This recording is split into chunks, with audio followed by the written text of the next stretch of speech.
ये बात उन दिनों की है जब बुद्ध वन में अपना समय व्यतीत कर रहे थे। इस समय तक बुद्ध की प्रसिद्धि दूर दूर तक फैल चुकी थी।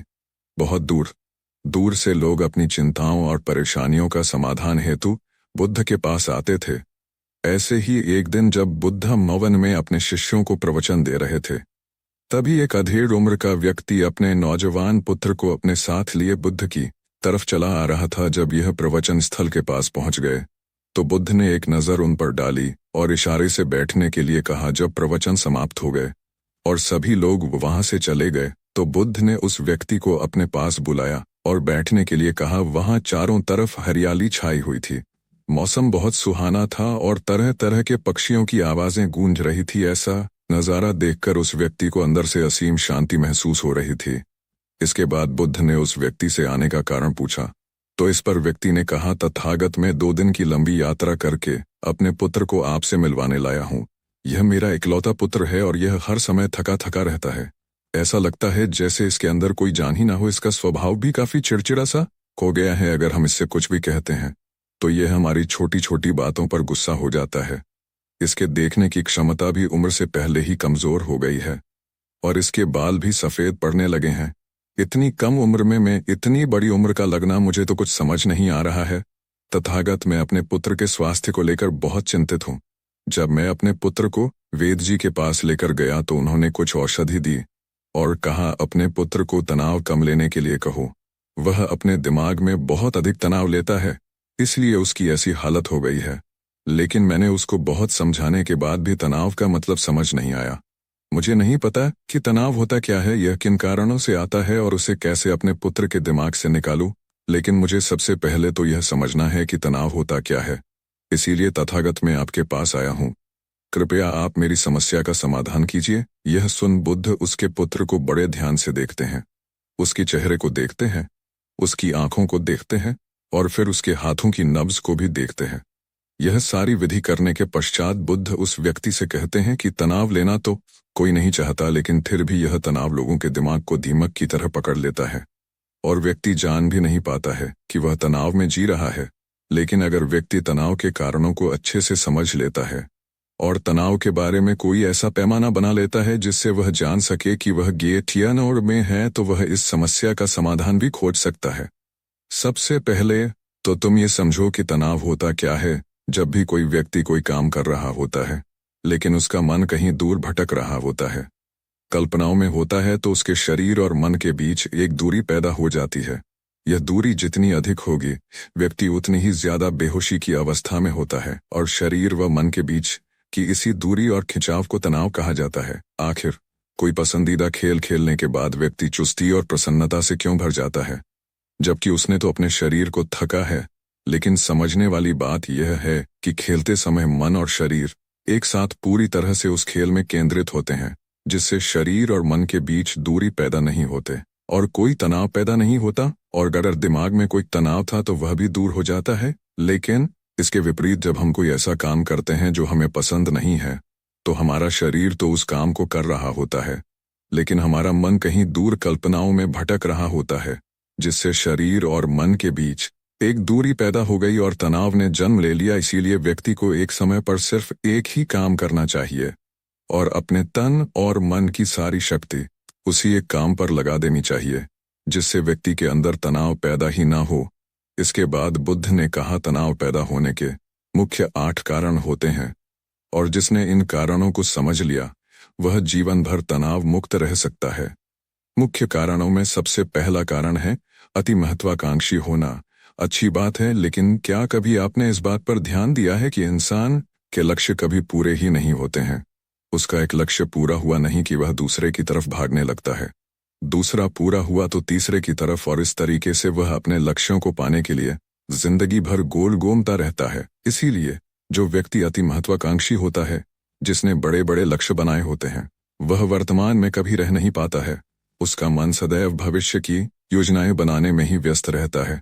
उसका शरीर तो वर्तमान में रहता है, लेकिन मन भविष्य में ही रहता है, जिससे मन और शरीर के बीच दूरी पैदा हो जाती है और वह तनाव भरी जिंदगी जीने लगता है। बुद्ध के मुंह से यह बात सुन उस लड़के ने कहा है, बुद्ध, तो फिर इसका मतलब है कि हमें लक्ष्य नहीं बनाना चाहिए, क्योंकि लक्ष्य बनाना भी तो महत्वाकांक्षा ही है, इस पर बुद्ध ने कहा। जीवन में लक्ष्य बनाना कोई गलत बात नहीं है, लेकिन समस्या तब उत्पन्न होती है जब वह अपना पूरा ध्यान उस लक्ष्य से मिलने वाले परिणाम पर ही लगा देते हैं और उसके परिणाम की चिंता कर रहते हैं। व्यक्ति को वर्तमान में जीना आना चाहिए। आप लक्ष्य बनाइए और उस लक्ष्य प्राप्ति के लिए कड़ी मेहनत करिए, लेकिन साथ ही साथ आपको इस बात का भी ज्ञान होना चाहिए कि आप अभी वर्तमान में जी रहे हैं और वर्तमान ही सत्य है। बुद्ध ने आगे कहा, तनाव का दूसरा सबसे बड़ा कारण है ईर्ष्या करना है। जब व्यक्ति ईर्ष्या और जलन से भर जाता है तो उसका मन अंदर से सड़ने लगता है। ईर्ष्या एक आंतरिक घाव है। आंतरिक घाव यानी मन का घाव। व्यक्ति के शरीर का घाव तो भर सकता है, लेकिन मन का घाव कभी नहीं भर सकता। इसीलिए व्यक्ति को दूसरे की खुशी और तरक्की से कभी ईर्ष्या नहीं करनी चाहिए, क्योंकि ईर्ष्या तनाव का कारण है। इसके बाद बुद्ध ने तनाव का तीसरा कारण बताते हुए कहा कि आरुषि पूर्ण कामना करना।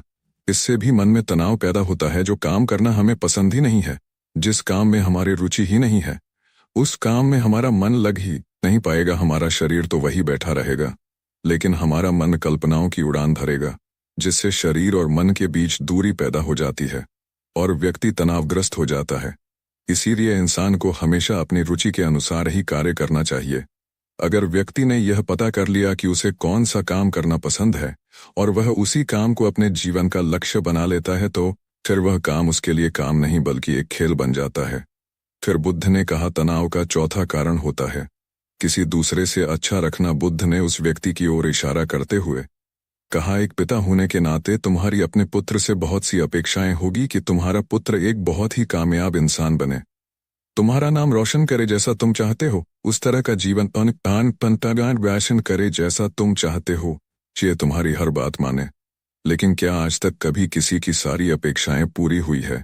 जब भी कोई व्यक्ति किसी दूसरे से कोई अपेक्षा रखने लगता है तो वह अनजाने में अपने लिए तनाव पैदा करने लगता है। जरा सोचो कि अगर तुम्हारा बेटा तुम्हारे अनुसार काम नहीं कर रहा और वह नहीं बन पा रहा जो तुम उसे बनाना चाहते हो, तो निश्चित रूप से तुम्हारे दिमाग को तनाव तुम्हें पकड़ लेगा। तुम तनाव से भरा जीवन जीना शुरू कर दोगे और इस तनाव के बस में आकर तुम ऐसा व्यवहार करोगे, ऐसी बातें करोगे कि तुम्हारा अपने पुत्र के साथ संबंध और भी खराब होता चला जाएगा। इसीलिए व्यक्ति को जितना हो सके उतनी कम अपेक्षाएं दूसरों से रखनी चाहिए, और अगर पूरी तरह से तनाव मुक्त रहना है तो दूसरों से अपेक्षा रखना ही बंद कर। तो इसके बाद बुद्ध ने कहा कि शारीरिक कष्ट भी इंसान के तनाव का एक कारण होता है।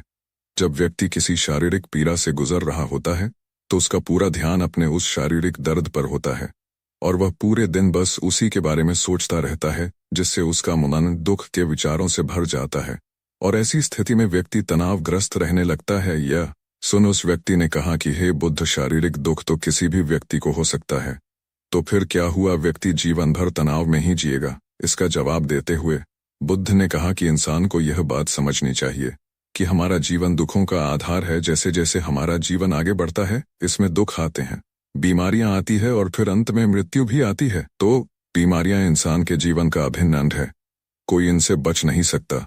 बस किसी किसी के जीवन में यह समय से पहले आ जाती है तो किसी के बाद में आती है। जब इंसान का मन इस बात को अच्छे से समझ लेगा तो फिर वह अपनी बीमारी के बारे में सोच सोच कर ज्यादा तनाव नहीं लेगा, क्योंकि ये हमारे जीवन का अभिन्न हिस्सा है और इसके लिए व्यक्ति को शारीरिक रूप से भी अभ्यास करते रहना चाहिए। अपने जीवन में व्यायाम और स्वस्थ जीवन शैली को भी जगह देनी चाहिए ताकि उसका शरीर लंबे समय तक निरोगी रहकर सही से काम कर सकें। तनाव का अगला कारण होता है अपनी योजनाओं को समझने के लिए समय ना देना। कुछ लोगों के दिमाग में कोई विचार आया ही नहीं कि वह बिना सोचे समझे उस पर काम करना शुरू कर देते हैं, और जब उस काम में उन्हें असफलता मिलती है तो वह तनाव से भर जाते हैं, क्योंकि उन्होंने उस काम को शुरू करने से पहले उसके बारे में पूरी जानकारी इकट्ठा नहीं की थी।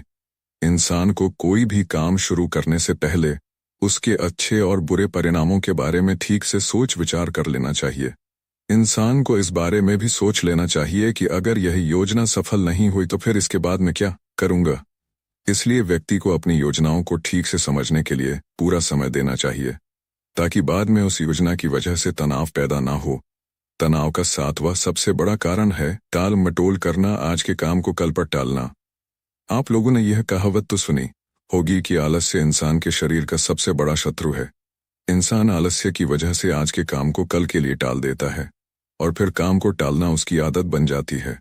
काम को कल पर टालने वाले व्यक्ति का काम कभी भी समय पर पूरा नहीं हो पाता है, और अगर किसी तरह से पूरा हो भी जाता है तो वह उतना अच्छा नहीं हो पाता है जितना अच्छा उसे किया जा सकता था। और फिर यह बात व्यक्ति के अंदर तनाव पैदा करती है।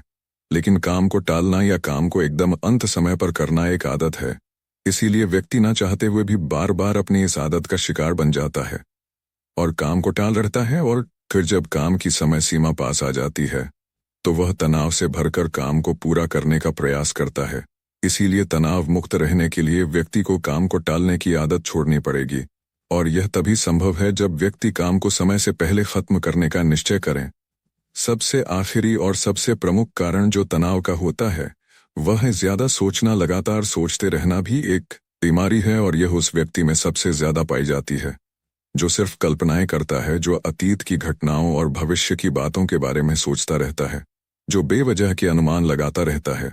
इसीलिए व्यक्ति को ज्यादा सोचने की आदत पर लगाम लगाना चाहिए।